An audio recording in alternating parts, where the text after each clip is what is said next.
রাগের মাথায় আপনি সন্তানকে বললেন তুই মর, ফেরেশতারা বলল আমিন।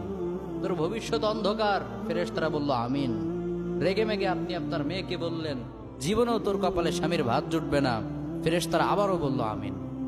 আচ্ছা, আপনি না সেই ব্যক্তি যে তার নিজের জীবনের চাইতেও সন্তানকে বেশি ভালোবাসেন? আপনি না সেই ব্যক্তি যে তার সন্তানের জন্য হাসতে হাসতে নিজের জীবনটাও দিয়ে দিতে পারেন? আপনি না সেই ব্যক্তি যে আল্লাহর কাছে নিজের চাইতেও সন্তানের জন্য বেশি দোয়া করে? তাহলে কি করে নিজের হাতে নিজের সন্তানের এত বড় ক্ষতি করতে পারলেন?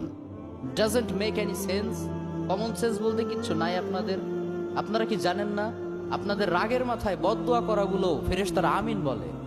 দাওয়াতুল ওয়ালিদ আলা ওয়ালাদি, বাবা মা তার সন্তানের জন্য যেই দোয়া করে সেটা ভালো হোক কিংবা বদদোয়া হোক, আল্লাহ সেটাই কবুল করে নেয়। এজন্য খবরদার, নেভার কার্স ইউর চিলড্রেন।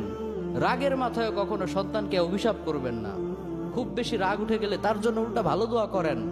কাবা শরীফের একজন ইমাম আছে, ইমাম আল কালবানি। তার মায়ের যখন প্রচন্ড পরিমাণে রাগ উঠে যেত, সে তার ছোট্ট সন্তানের জন্য দোয়া করে বলতো আল্লাহ তোরে কাবা শরীফের ইমাম বানাক। আল্লাহ ঠিকই তার দোয়া কবুল করেছে। এজন্য খুব বেশি রাগ উঠলে ভালো দোয়া করেন। আপনার সন্তানকে বললেন আল্লাহ তোরে হেদায়েত করুক, আল্লাহ তোরে আরো বড় করুক, এরকম চমৎকার দোয়াগুলো করবেন।